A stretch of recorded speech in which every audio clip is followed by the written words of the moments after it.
औज़ुबिल्लाहिमिनश्शैतानिर्रजीम बिस्मिल्लाहिर्रहमानिर्रहीम। अस्सलाम वालेकुम स्टूडेंट, एक दफ़ा मैं फिर हाज़िर हुआ हूँ मुसव्विर ज़ोहर फिज़िक्स चैनल में। इससे पहले हम लोगों ने टॉपिक पढ़ा था Newton second law of motions.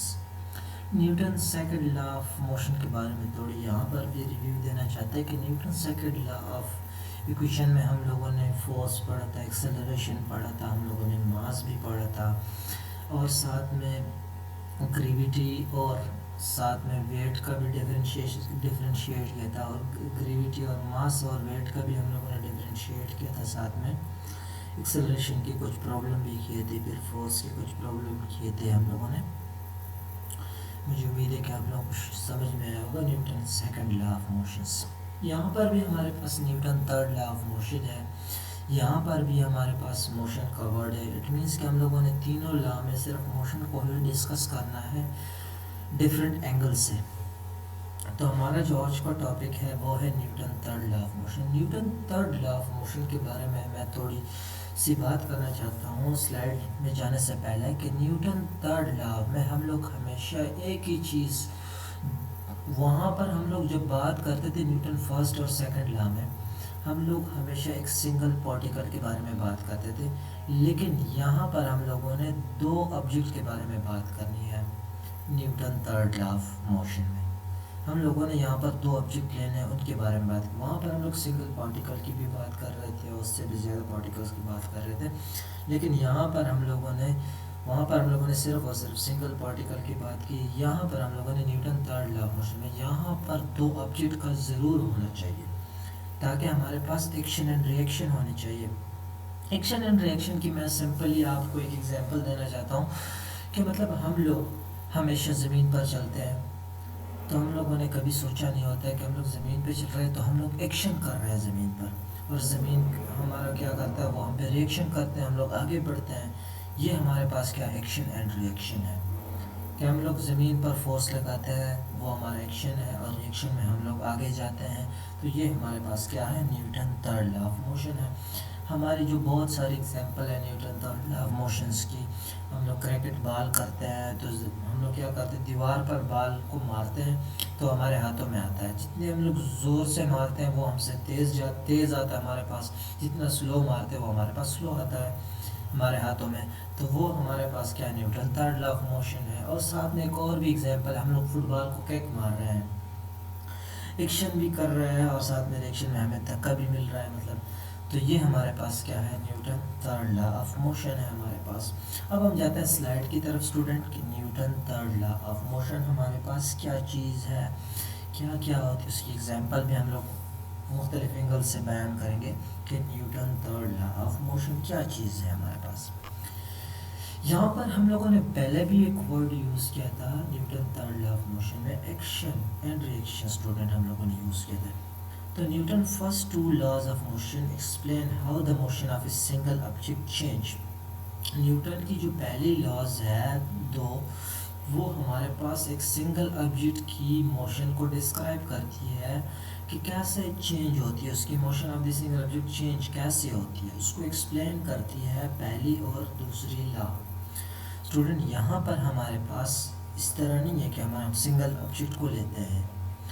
आगे हम जाते हैं न्यूटन थर्ड लॉ। हमारे पास जो न्यूटन थर्ड लॉ हम यूज़ करते हैं, describe something else that happen when one object exert a force on another. यहाँ पर हम लोग Newton third law of motion में स्टूडेंट हम लोग ये करते हैं, हमारे पास ये होता है कि हमारे पास एक ऑब्जेक्ट एक्सर्ट करता है फोर्स दूसरे ऑब्जेक्ट पर। ये हमारे पास क्या है, डिफरेंशिएट है तीनों लॉ में कि पहले जो दो लॉ है वो मोशन को एक्सप्लेन करते हैं फॉर अ सिंगल ऑब्जेक्ट में जो चेंज आती है, लेकिन न्यूटन थर्ड लॉ है वो दो ऑब्जेक्ट के दरमियान जो फोर्स लगती है, एक ऑब्जेक्ट फोर्स लगाती है दूसरे ऑब्जेक्ट को, तो ये हमारे पास क्या है, न्यूटन थर्ड लॉ है हमारे पास स्टूडेंट। तो ये इनमें मेन डिफरेंशिएशन है पहली दो और थर्ड लॉ में। तो स्टूडेंट आगे बढ़ते हैं। According to Newton third law of motion हमारे पास इसकी स्टेटमेंट क्या है, force is always act in equal but opposite in pair. यहाँ पर हम लोग एक जनरली ये डिफिनेशन भी करते हैं न्यूटन थर्ड लॉ की हम लोग क्या करते हैं, फोर्स लगाते हैं, जो एक ऑब्जेक्ट दूसरे ऑब्जेक्ट पर, वो इक्वल इन मैग्नीट्यूड होगा बट अपोजिट इन डायरेक्शन होगा। वही बात की है, थोड़ी कॉम्प्लिकेटेड है। Force always act in equal but opposite in pairs. जिस तरह मैंने आपको पहले भी बताया कि हम लोग गेंद को दीवार पर मारते हैं तो हम लोग फोर्स लगाते हैं, तो वो उसी फोर्स जो लग रही है हमारे, हम लोग जो लगा रहे होते हैं, तो उसी फोर्स से वो वापस आता है। लेकिन जो हम मारते हैं तो वो डायरेक्शन और जो वापस आता है वो डायरेक्शन अपोजिट होते हैं। तो ये हमारे पास क्या है, force always act equal but opposite in pairs. तो ये हमारे पास न्यूटन थर्ड लॉ की हमारे पास स्टेटमेंट है student. The force exert by two object on each other are often called action and reaction force pairs. इसको हम पेयर ऑफ फोर्सेस भी कहते हैं। ये एक्शन एंड रिएक्शन दो पेयर्स, हमेशा पेयर्स होती है, दो फॉर्म में होती है। तो ये हमारे पास क्या है, दो ऑब्जेक्ट होती है यहाँ पर, ऑन ईच अदर एक दूसरे पर फोर्स लगा रहे होते हैं। इसको हम action and reaction force pair भी कहते हैं न्यूटन थर्ड लॉ को। Either force can be considered the action force or the reaction force. Force को हम either consider करते हैं, action भी करते हैं और reaction force भी करते हैं। Action force कौन सा होता है, जो हम लोग लगा रहे होते हैं। reaction में जो हमें opposite से मिलता है वो हमारा reaction force है। Action and reaction force pairs, ये जो action और reaction force जो है हमारे पास, do not cancel, does not cancel because they act on a different object। ये हमेशा मुख्तलिफ ऑब्जेक्ट पर लगती है, क्योंकि हम लोग जो फोर्स लगाते हैं, हम एक ऑब्जेक्ट है, दीवार जो वापस में बाल हमारी तरफ फेंकती है वो दूसरी ऑब्जेक्ट है, तो ये पेयर में आपस में कैंसिल नहीं होते। ये इनकी मेन पॉइंट है न्यूटन थर्ड लॉ की। Newton third law of motion जो हमारे पास स्टेटमेंट क्या है, for every action there is an equal but an opposite in reactions. जो कोई भी एक्शन लग रही है, एवरी एक्शन या रिएक्शन कोई भी हो, जो ये हमारे पास क्या है, इक्वल है मैग्नीट्यूड में। जो फोर्स क्या होती है, मैग्नीट्यूड क्या होती है, नंबर प्लस प्रॉपर यूनिट, वो इक्वल मैग्नीट्यूड में होती है। लेकिन डायरेक्शन उसकी क्या होती है, दोनों की एक्शन और रिएक्शन की वो अपोजिट होती है हमारे पास।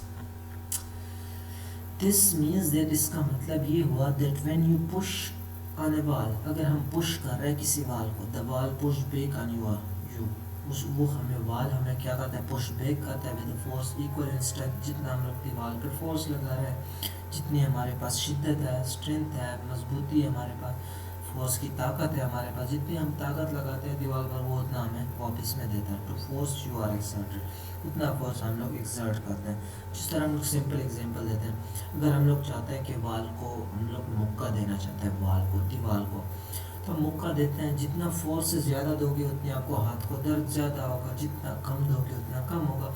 तो हम लोग जो एक्शन में वाल को फोर्स लगा रहे हैं, अगर वो कम है तो हमारे हाथ को दर्द भी कम होगा रिएक्शन में। अगर हम लोग ज़्यादा लगा रहे हैं तो वो हमारे हाथ को क्या करेगा, और भी हमारे ज़्यादा फोर्स लगेगा। जब ज़्यादा फोर्स होगा तो रिजल्ट में क्या होगा, हमारे हाथ को ज़्यादा दर्द होगा।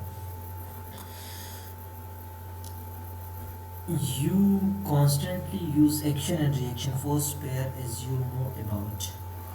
तो हम लोग कॉन्स्टेंटली ये लगा सकते हैं एक्शन और रिएक्शन जब हम लोग मोशन करते हैं। When you jump, अगर हम लोग जंप कर रहे हैं, you push down on the ground, अगर हम लोग जंप करते हैं तो हम लोग पहले क्या करते हैं, जंप करते हैं, फिर नीचे आते हैं, फिर जंप करते हैं, नीचे आते हैं, तो हमारे पास जंपिंग होती है। तो ये एक्शन हम लोग लगा रहे हैं, तो रिएक्शन में हम लोग क्या कर, नीचे आ रहे हैं।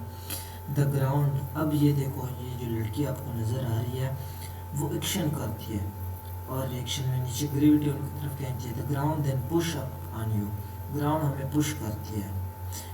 It is this upward force that push you into the air. Upward force जो लग रही होती है वो हमें एयर की तरफ खींच रही होती है।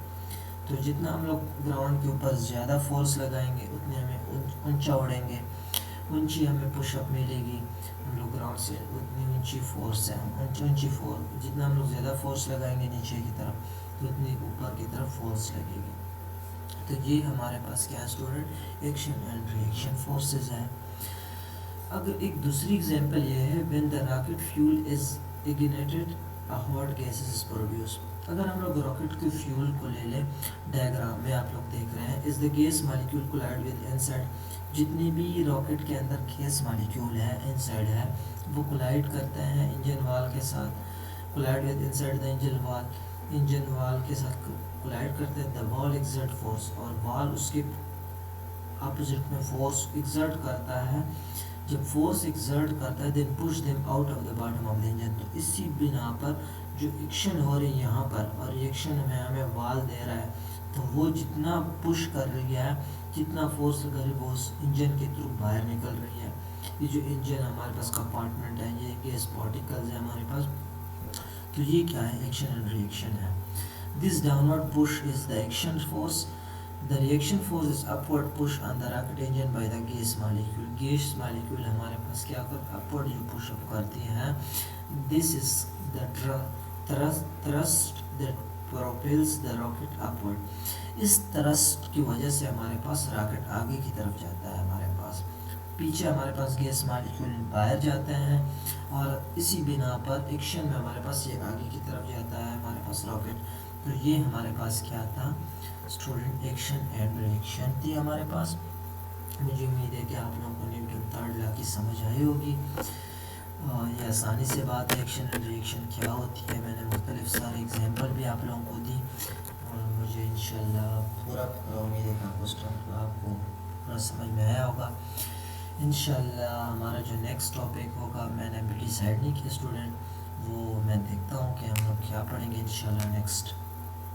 तो मैं इजाज़त चाहता हूँ, थैंक यू। मेरे पेज को, यूट्यूब चैनल को सब्सक्राइब करें, शेयर करें दोस्तों के साथ, और ख़ुद भी इससे मतलब जो आपके दोस्त हैं या कोई भाई है या घर में कोई है फिज़िक्स की ट्यूशन ले रहे हैं, तो उनको भी ये आइडिया दे कि ऐसी वीडियो बन रही है। तो इंशाल्लाह मुझे उम्मीद है कि उनको भी कुछ फ़ायदा होगा।